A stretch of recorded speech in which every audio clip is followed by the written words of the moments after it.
नमस्कार दोस्तों, स्वागत है आपका अपने चैनल विधि जोशी एकेडमी में। These classes are very very important for your prelims and very very important for your mains. और हम कर रहे हैं Indian contract act and let's start. Come to section 10। ये है भयंकर चीज आपके लिए समझने के लिए। ये है सारे कॉन्ट्रैक्ट की से दिस इज द जैसे अर्थ रिवॉल्व्स अराउंड द सन, ये अराउंड इज एक्सिस है ना। Similarly, Contract Act revolves around Section 10.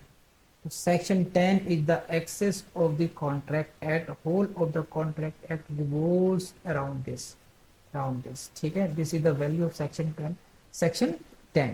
What we have read so far, that offer plus acceptance will amount to promise. It will amount to agreement, and when agreement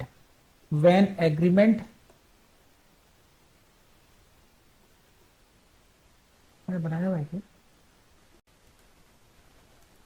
ये है agreement, ये है contract. Enforceability अगर आ जाएगी, enforceability when agreement becomes enforceable by law, it becomes contract. When an agreement becomes enforceable, it becomes contract. When an agreement becomes enforceable, when it complies with the section 10. When an agreement complies with the conditions of section 10, then it becomes enforceable and it is called contract according to section 2H. हाँ है ना, बात समझ आ रही है आपको? ये technique क्या बता रहा हूँ मैं आप लोगों को। सेक्शन 10 में वो बातें कही गई हैं जब एक एग्रीमेंट को कॉन्ट्रैक्ट में टर्न करने के लिए एग्रीमेंट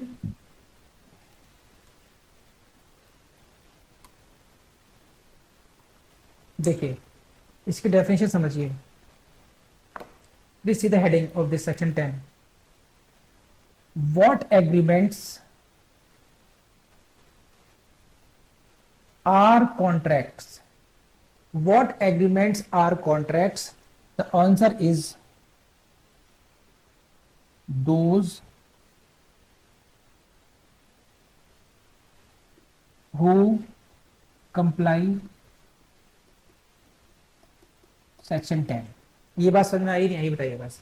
वही एग्रीमेंट कॉन्ट्रैक्ट कहलाएंगे जो सेक्शन 10 की शर्तों को पूरा करते हैं।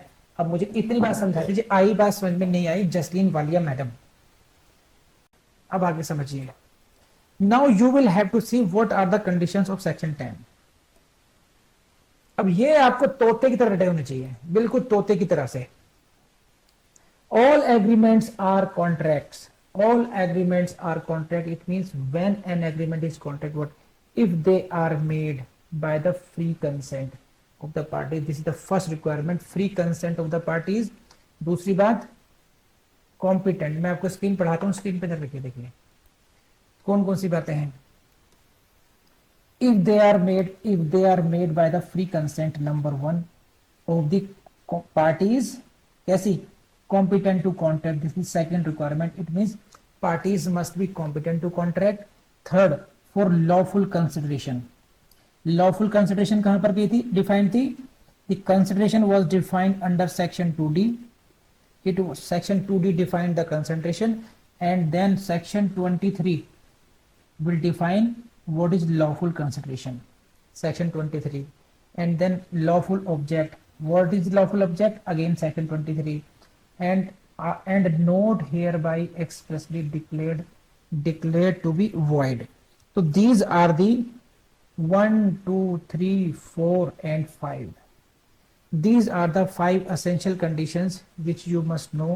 If these conditions are complied with, an agreement will be said to be a contract. Contract means what? Contract क्या होता है? Contract means an agreement enforceable by law. So for this enforceability, you need to comply with the section 10. Section 10 prescribes 5 conditions. Number 1, free consent. Free consent. For that purpose, for free consent, you will have to study section 13 to 22. So this is the first requirement out of the five requirement. This is the first requirement that parties must the contract must be, agreement must be of free consent. Second क्या है, लिखते रहना अभी. Second requirement क्या है, parties must be competent. वहीं पे आते हैं, सेकंड टाइम पर आते हैं, पार्टीज मस्ट बी कॉम्पिटेंट. तो यहां पर आ जाइए, बस ऐसे समझ लीजिए.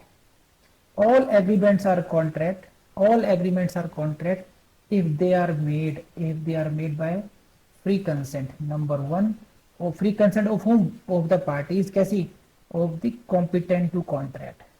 Free consent of the parties competent to contract. And secondly, how?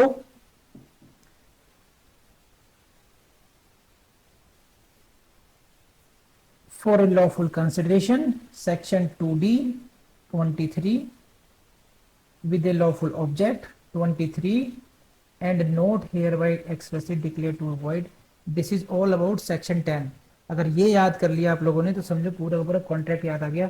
इन्हीं का एक्सप्लेनेशन है, इन्हीं को बाकी रिमेनिंग पार्ट में. In the remaining part what we do, we just explain all this. What do you mean by the free consent, and when the consent is not free, what will be the consequence, when the parties are said to be competent parties, what do you mean by the lawful consideration, what do you mean by the lawful object. All these we will have to study in the coming lectures. तो I believe कि section 10 आपको समझ में आया होगा. Let me know, समझ में आया नहीं आया जल्दी बताइए.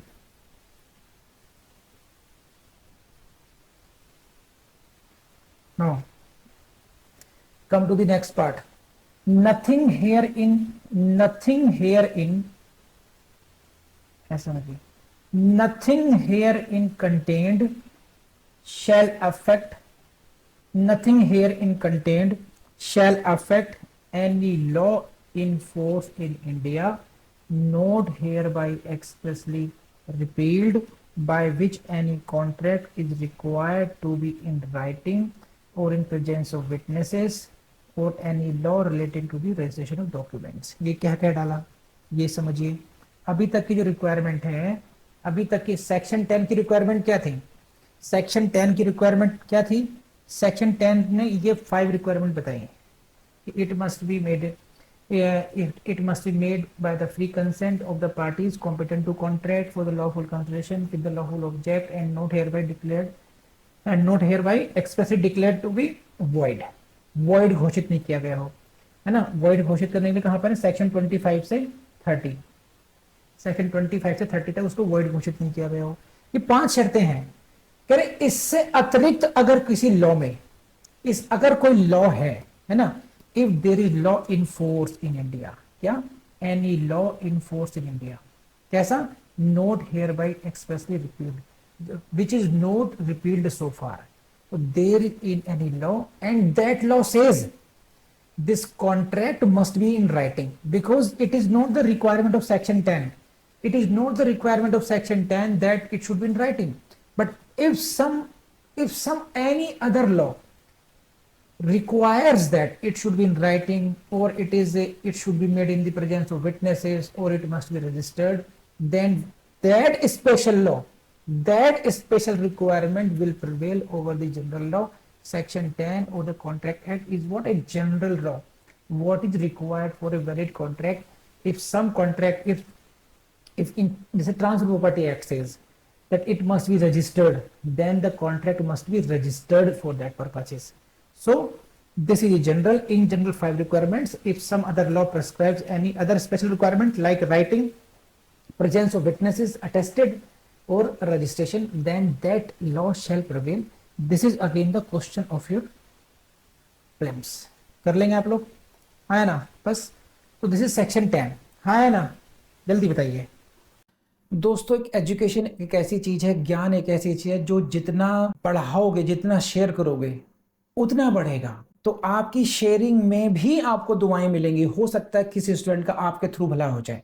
हमारा चैनल, हमारी वीडियोस, हो सकता है आपके माध्यम से, और हो सकता है वो इंसान जज बन जाए, तो कहीं ना कहीं आपका कंट्रीब्यूशन उसमें भी हो जाएगा. इसलिए कम से कम एक बात पर कंजूसी मत कीजिएगा. अगर आपको वीडियो पसंद आया हो तो प्लीज़ लाइक कीजिए इसको, और इसको एक अच्छा सा कमेंट भी लिखिए, शेयर भी कीजिए इसको। और अभी तक अगर आपने सब्सक्राइब नहीं किया हो हमारे चैनल तो प्लीज़ सब्सक्राइब कीजिए और बेल बटन को जरूर दबा दें ताकि आपको नोटिफिकेशंस मिलते रहें। Thank you very much.